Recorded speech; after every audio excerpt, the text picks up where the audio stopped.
चलो अब पढ़ते हैं आगे का भाग, देखे मनसाराम क्या करता है। तब तक न जाने महाशय कहाँ से फट पड़े। इस रहस्य को उसे कैसे समझाऊं, समझाना संभव भी है। मैं किस विपत्ति में फंस गई। सवेरे वह उठकर घर के काम धंधे में लगी। सहसा 9 बजे मूंगी ने आकर कहा, मनसा बाबू तो अपने कागज पत्तर सब इक्के पर लाद रहे हैं। मैंने पूछा तो बोले अब स्कूल में ही रहूँगा। मनसाराम प्रातःकाल अपने स्कूल के हेड मास्टर साहब के पास गया था और अपने रहने का प्रबंध कराया। हेड मास्टर साहब ने पहले तो कहा, यहाँ जगह नहीं है, तुमसे पहले के कितने ही लड़कों के प्रार्थना पत्र पढ़े हैं। लेकिन जब मनसाराम ने कहा कि मुझे जगह न मिलेगी तो कदाचित मेरा पढ़ना न हो सके और मैं इम्तिहान में शरीक न हो सकूं, तो हेड मास्टर साहब को हार माननी पड़ी। मनसाराम के प्रथम श्रेणी में पास होने की आशा थी। अध्यापकों को विश्वास था कि वह इस साला की कीर्ति को उज्जवल करेगा। हेड मास्टर साहब ऐसे लड़कों को कैसे छोड़ सकते थे। उन्होंने अपने दफ्तर का कमरा खाली कर दिया। इसीलिए मनसाराम वहाँ से आते ही अपना सामान इक्के पर लादने लगा। मुंशी जी ने कहा, अभी ऐसी क्या जल्दी है, 2-4 दिन में चले जाना। मैं चाहता हूँ तुम्हारे लिए कोई अच्छा सा रसोइया ठीक कर दूँ। मनसाराम, वहाँ का रसोइया बहुत अच्छा भोजन पकाता है। मुंशी जी, अपने स्वास्थ्य का ध्यान रखना, ऐसा न हो कि पढ़ने के पीछे स्वास्थ्य खो बैठो। मनसाराम, वहाँ 9 बजे के बाद कोई पढ़ने नहीं पाता, सबको नियम के साथ चलना पड़ता है। मुंशी जी, बिस्तर क्यों छोड़ देते हो, सोओगे किस पर? कंबल लिए जाता हूँ, बिस्तर ज़रूरत नहीं है। मुंशी जी, कहा जब तक तुम्हारा सामान रख रहा है जाकर कुछ खा लो, रात भी तो कुछ नहीं खाया था। मनसाराम, वही खा लूँगा, रसोइये से भोजन बनाने को कह आया हूँ, यहाँ खाने लगूँगा तो देर होगी। घर में जियाराम और सियाराम भी भाई के साथ जाने की जिद कर रहे थे। निर्मला उन दोनों की बहला रही थी, बेटा वहाँ छोटे नहीं रहते, सब काम अपने हाथ से ही करना पड़ता है। एकाएक रुक्मिणी ने आकर कहा, तुम्हारा वज्र का हृदय है महारान, लड़के ने रात में भी कुछ नहीं खाया, इस वक्त भी बिना खाए पिए जाला जा रहा है। जब और तुम लड़कों के लिए बातें कर रही हो, उसको तुम जानती नहीं हो।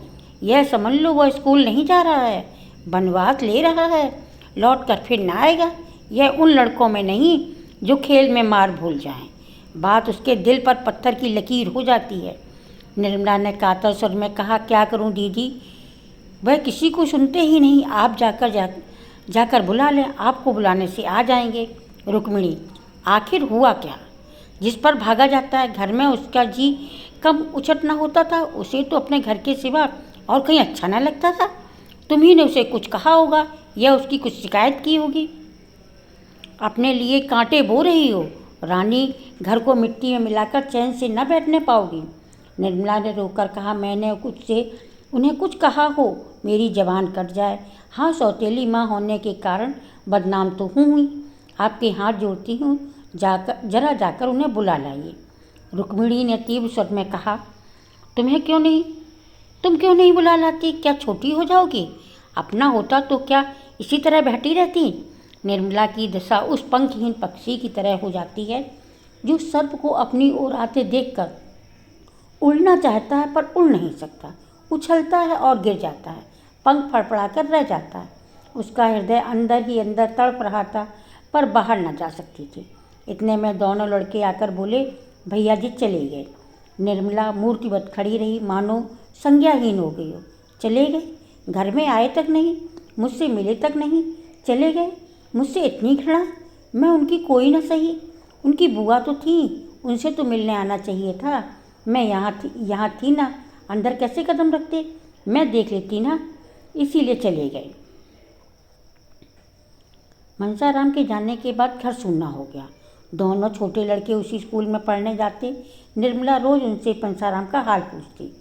आशा थी कि छुट्टी के दिन वह आएगा, लेकिन जब छुट्टी के दिन गुजर गए और वह ना आया तो निर्मला की तबीयत घबराने लगी।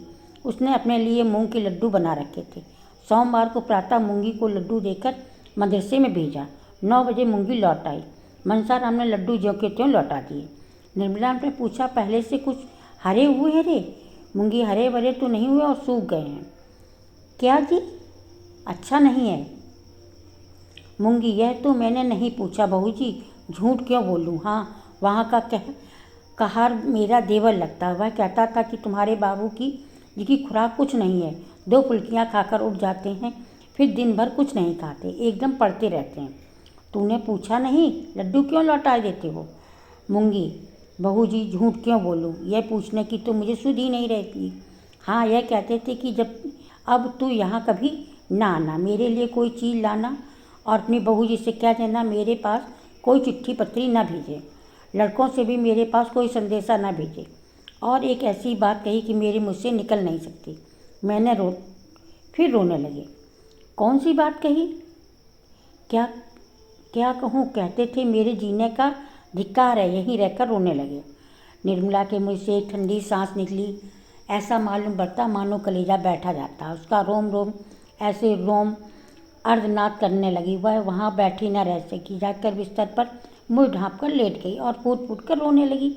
वह भी जान गए। उनके अंतःकरण में बार बार यही आवाज़ गूंजने लगी, वह भी जान गए।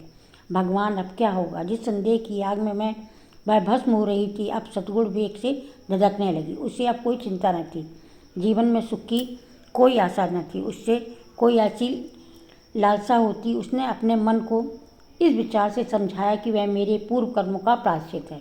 कौन प्राणी ऐसा निर्लज्ज होगा जो इस दिशा के मैं भी बहुत दिन तक जी सके। कर्तव्य की बेदी पर उसने अपना जीवन, उसकी सारी कामनाएं होम कर दी। हृदय रोता रहता, पर मुख पर हंसी का रंग भरना पड़ता। जिसका मुँह देखने को भी जी न करता था, उसके सामने हंस हंसकर बातें करनी पड़ती। जिस देह पर स्पर्श उसे सर्प के शीतल स्पर्श के समान लगता था, उससे आलिंगित होकर उसे कितनी घृणा, जितनी मर वेदना होती थी, उसे कौन जान सकता है।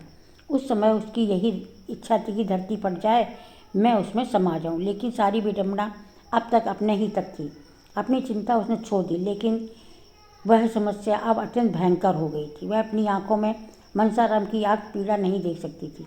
मनसाराम जैसे मनस्वी साहसी युवक पर इस आक्षेप का जो असर पड़ सकता है, उसकी कल्पना से उसके प्राण कांप उठते। अब चाहे वह उस पर कितने ही संदेह क्यों न रहे, चाहे उसे आत्महत्या ही क्यों न करनी पड़े, पर वह चुप नहीं बैठ सकती।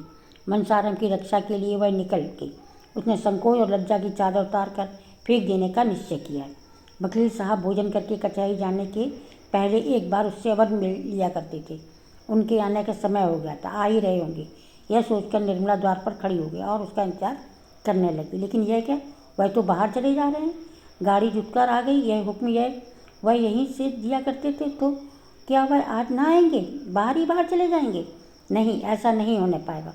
उसने मूंगी से कहा, जाकर बाबूजी को बुला ला, कहना एक जरूरी काम है। सुन लीजिए।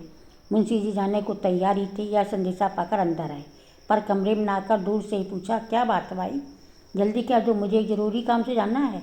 अभी थोड़ी देर हुई, हेडमास्टर साहब का एक पत्र आया है कि मनसाराम को ज्वर आ गया है।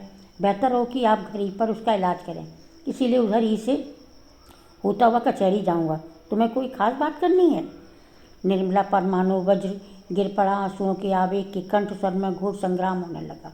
दोनों पहले निकलने पर तुले हुए थे, तो उनमें से कोई एक भी कदम पीछे हटना नहीं चाहता था। कंठ स्वर की दुर्बलता और आंसुओं की सबलता देखकर निश्चय करना कठिन नहीं था कि एक क्षण यही संग्राम होता रहा तो मैदान किसके हाथ लग रहेगा। आखिर दोनों साथ साथ निकले, लेकिन बाहर आते ही बलवान ने निर्बल को दबा दिया। केवल इतना मुँह से निकला, कोई खास बात नहीं, आप तो उधर ही जा रहे हैं। मैंने लड़के को पूछा था, वे कहते थे कल बैठ पढ़ रहे थे, आज ना जाने क्या हो गया।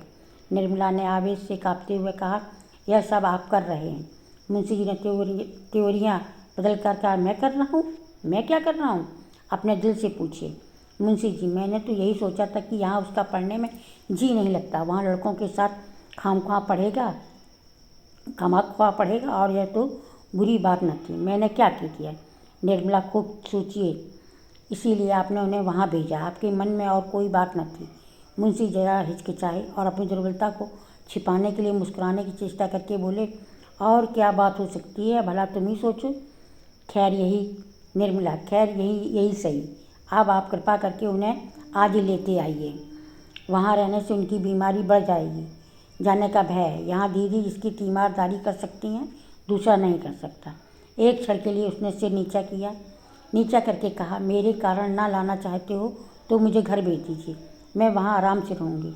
मुंशी जी ने इसका कुछ जवाब नहीं दिया, बाहर चले गए। एक क्षण में गाड़ी स्कूल की ओर चली गई। मन, तेरी गति कितनी विचित्र है, कितनी रहस्य भरी हुई है, कितनी दुविधा, तू कितनी जल्द रंग बदलता है। अब हम आगे देखेंगे कि मनसाराम का क्या होता है और निर्मला कौन सा उपाय निकालती है।